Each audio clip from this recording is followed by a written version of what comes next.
Hindi naman sa awa ng Diyos. 3:00 pa lang, eh, mamaya ang traffic 4:00, 5:00. Umiwas ako sa rush hour, ayan. Oo, ulan na bumabagsak, ayan, snow lang. Ayan, meron pa siya, Diyos me.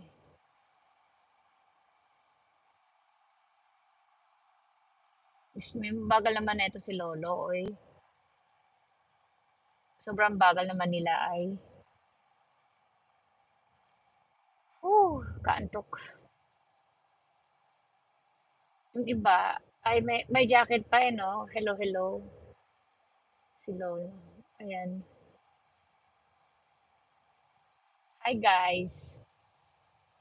Si Jelana 'pag gusto niya mag-live sasabihin niya ano, "Mommy, let's go, hi guys."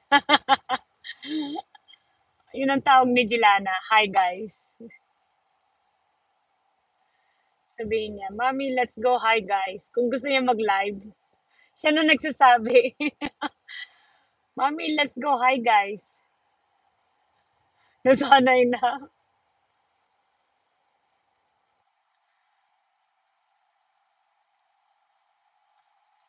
Nasanay na sa hi guys niya.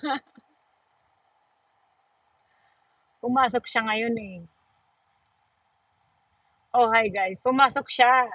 Masama ang pakiramdam pero ayaw mag-absent. Ayan, grabe uy. Ayan na, lumilipad ang mga sasakyan. Ay, bahala kayo. Mauna na kayo. Ayan.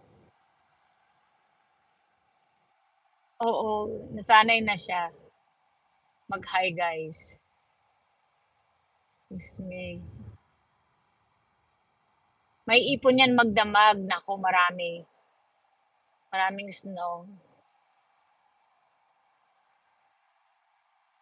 Maghapon siya. 9 to 4.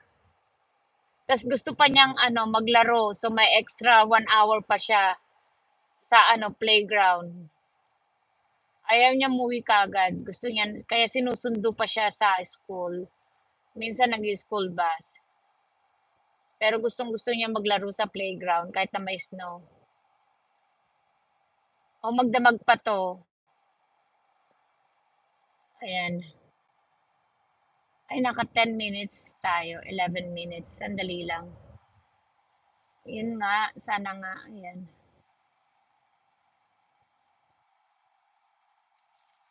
Uy, Maricar, padala ko sa inyo yung mga laruan ni Jelana sa probinsya.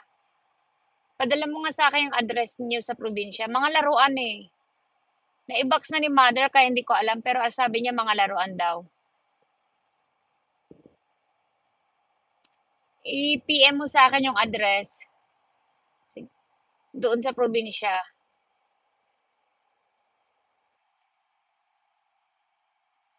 Yung ano pangalan ng tatanggap. Hello, Des. Oo. Yun pala nakakalimutan kong i-PM sa'yo. Diyos ko. Busy-busy na tayo sa trabaho, guys. Sobrang busy.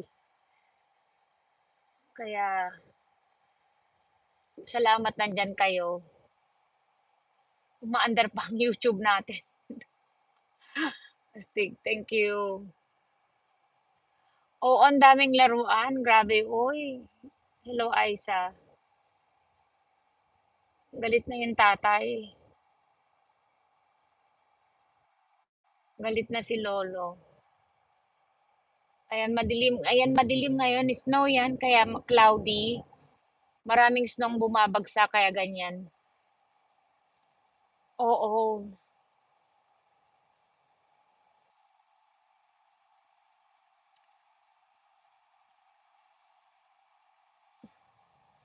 Oo nga, paano tuwing lumalabas gusto niyang laruan. Ang maganda sa kanya naglalaro siya kahit mag-isa lang siya. Alam mo yun, nasanay din siya maglarong mag-isa. Ayun, kaya maganda. Kahit wala siyang kalaro, okay siya. Yun lang maganda sa kanya.